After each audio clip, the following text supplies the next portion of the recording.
जब हालात चुप रहने को कहते हैं तब सबसे ज्यादा शोर हमारे भीतर होता है, लेकिन हम उस शोर से डर जाते हैं। दुनिया कहती है अभी मत बोलो, अभी मत सोचो, अभी मत सपने देखो। हालात कहते हैं रुक जाओ, समझौता कर लो, जैसे चल रहा है वैसे ही चलने दो। और हम धीरे धीरे अपनी ही आवाज को दबा देते हैं। लेकिन सुनो, अगर तुम अभी यह सुन रहे हो तो इसका मतलब है कि तुम्हारी आत्मा अब भी जिंदा है। वह अब भी तुमसे बात करना चाहती है।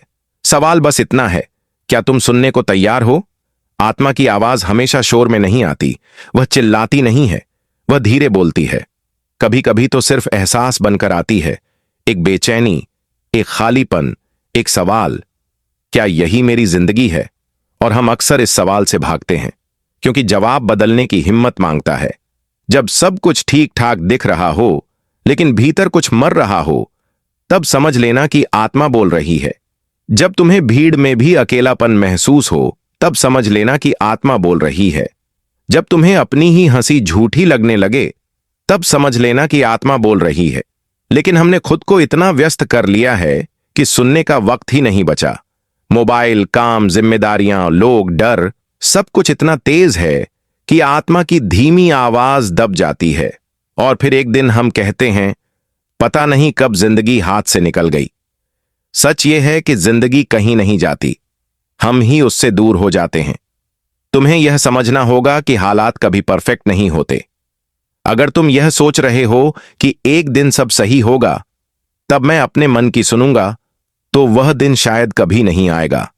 क्योंकि हालात हमेशा कुछ न कुछ मांगते रहेंगे। आज चुप्पी, कल समझौता, परसों त्याग। लेकिन आत्मा कुछ नहीं मांगती, वह सिर्फ याद दिलाती है तुम कौन हो। तुम वह नहीं हो जो लोग तुमसे उम्मीद करते हैं। तुम वह नहीं हो जो डर तुम्हें बना रहा है। तुम वह नहीं हो जो मजबूरी ने तुम्हें सिखाया है। तुम वह हो जो तुम तब थे जब पहली बार किसी सपने ने तुम्हारी नींद उड़ाई थी।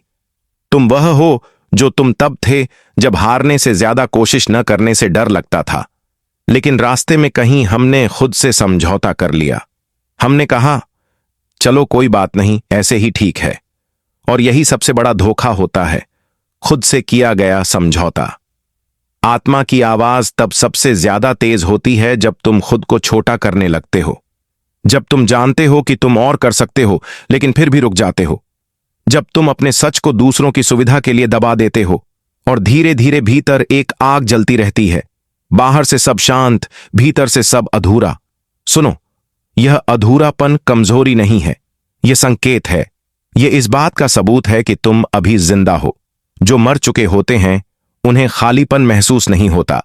तुम्हें हर चीज छोड़ने की जरूरत नहीं है। तुम्हें दुनिया से लड़ने की जरूरत नहीं है। तुम्हें बस इतना करना है, खुद से झूठ बोलना बंद करना है।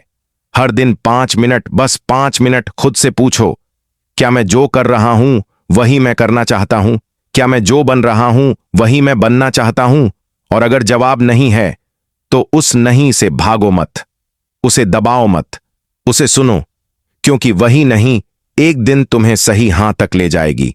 डर लगेगा, बहुत डर लगेगा, क्योंकि आत्मा की आवाज तुम्हें सुरक्षित जगहों से बाहर बुलाती है। वह तुम्हें आदतों से बाहर खींचती है। वह तुम्हें वही बनने को कहती है जो तुम बनने से डरते हो।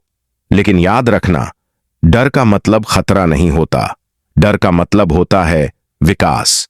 अगर आज तुम्हें लगता है कि तुम अंदर से घुट रहे हो, तो इसका मतलब यह नहीं कि तुम कमजोर हो।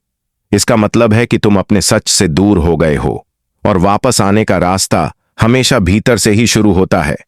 तुम्हें पूरी जिंदगी बदलने की जरूरत नहीं है, बस एक छोटा सा कदम, एक ईमानदार फैसला, एक सच्ची स्वीकारोक्ति। आज नहीं तो कब? अगर अभी नहीं सुना तो कब सुनोगे? जब शरीर थक जाएगा, जब मन हार जाएगा। आत्मा पहले ही बोल चुकी होती है, हम देर से सुनते हैं।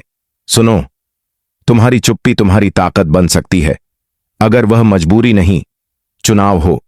लेकिन अगर वह डर से आई है तो वह तुम्हें अंदर से खोखला कर देगी। आज फैसला तुम्हारे हाथ में है, दुनिया की आवाज सुननी है या अपनी। क्योंकि अंत में लोग तुम्हारे साथ नहीं रहते, तुम खुद के साथ रहते हो। और अगर तुमने अपनी ही आवाज को खो दिया तो सारी जीत भी बेकार लगेंगी। इसलिए जब हालात चुप रहने को कहें, तब जरा रुकना, गहरी सांस लेना और भीतर ध्यान से सुनना। वहां कोई तुम्हें पुकार रहा है, वह तुम ही हो। और अगर तुमने आज उसकी आवाज सुन ली तो यकीन मानो, एक दिन दुनिया खुद तुम्हारी आवाज सुनेगी।